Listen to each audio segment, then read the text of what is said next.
My name is Bineeta and I am the editor-in-chief of the East India Perspective. Hi guys, and welcome to the first ever episode of Editor Speaks. Before we go on to discuss that what is happening here at the East India Perspective, both my team and I felt that we should discuss about something that is more pressing and is kind of the need of the hour, and that is to address the confusion behind the topic architecture and what an architect does.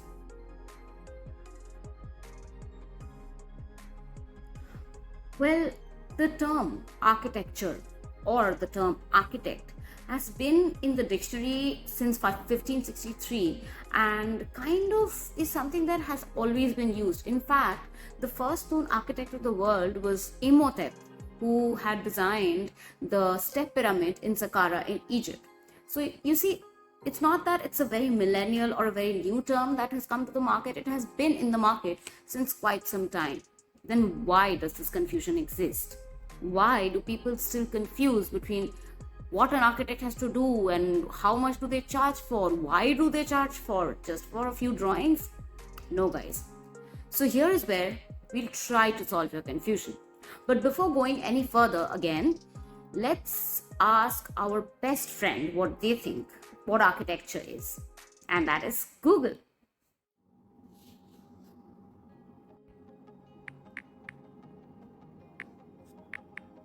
So here is what Google states: the art or practice of designing and constructing buildings. Yep, that is what Google's definition is of architecture. So to reinstate, rather rephrase what Google is already telling us, architecture is simply the study of designing, planning, executing the buildings that we see around us, and just not like skyscrapers or big buildings.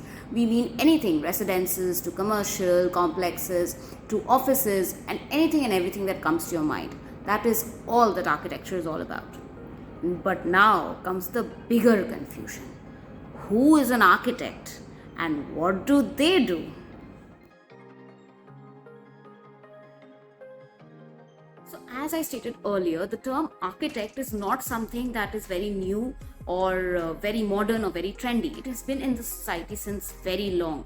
In fact, in the Architects Act of 1972, even the Constitution lays down certain laws, certain principles, certain things that architects have to abide by in order to be called an architect or in order to be licensed as an architect by the Council of Architecture. But again, bringing back the confusion, then why did all of this start? Why did people start questioning? People start behaving as what you can call pseudo architects or fuzzy architects. Why did this entire thing happen? According to our research, one of the very prime reasons of this confusion taking place or even erupting in the first place is that even though the Architects Act of 1972 does stipulate certain laws, certain principles that architects are supposed to abide by, it does not clarify the architect's role in a society, or it doesn't clarify exactly what does it mean by building and designing that an architect has to do. Due to which, what happened is architects eventually started questioning the authorities that who is supposed to do this, who is supposed to clarify to the normal people out there, to our clients out there, that what do we do, what role do we play in this entire panorama of the world. But on the other hand, the authorities said that while they are still trying to do it, it is somewhere also the architect's fault that they are not being able to explain this through their work or through their communication skills to their clients. And from there became a tug of war between authorities and the normal architects, who constantly played a blame game, stating that it was each other's faults, that nobody understood what an architect does or what the architect's role is in a society.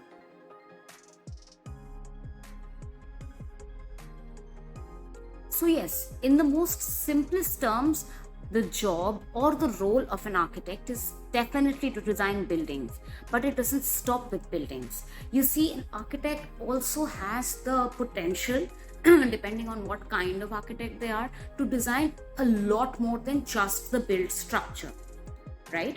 So they can design gardens, they can design parks, they can design the space in between the roads, they can plan cities, they can plan towns, they can help in the smart development of an entire city or town. So if you're still in doubt about what is the role of an architect in a society, let me tell this to you. The world you see around you, from your favorite mall, your favorite cinema complex, your favorite shopping destination, your home sweet home, your school, your office, everything that you see around you probably has the hand of an architect or somebody who designed the structure. And that person is technically supposed to be called an architect and technically should have a license. Every month, we love to bring something new for our audience. Like last month, we brought across Naika, an endeavor to celebrate the creativity and the passion of a lot of small business owners in the eastern segment of our country. This month, we are coming across with something else, but about that, I will tell you by the end of this video. Where topics are concerned, like every month, even this month, we hope to surprise you with quite a few beautiful historical figures, individuals who are extremely inspiring, and something from the imaginative world as well. But for that, you have to check out our articles every day, check out our Instagram posts, and check out our Facebook posts to know what we are writing and what we are thinking about. Along with that, there are two more special things happening this month. The first one is we are introducing a video interview series called Detour with Design. In Detour with Design, we are going to be inviting professionals from around the world to talk to us about various topics of architecture, design, creativity, and much more. And this month, we have quite a few amazing people who are going to be coming and speaking to us about their struggles, their journey in becoming design journalists in India. For that, stay tuned and do keep focusing on @East India Perspective.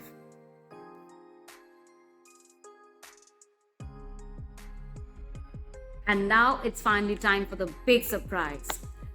Along with everything that we do, from this month, we are hosting a design trivia contest. The first question of the design trivia contests will be revealed by me in the Editor Speaks every month. For the rest 2 questions, you will have to keep an eye out on the posts that we do because they will be hidden somewhere with the post. If you miss it, bad luck. If you don't, then you get a chance to be published on our social media pages as well as on our website. Each contest winner will be published on all of these platforms. And the lucky and intelligent person who answers all these 3 questions correctly will get a very, very special surprise only from the East India Perspective. So keep a watch out, and your first question is right here.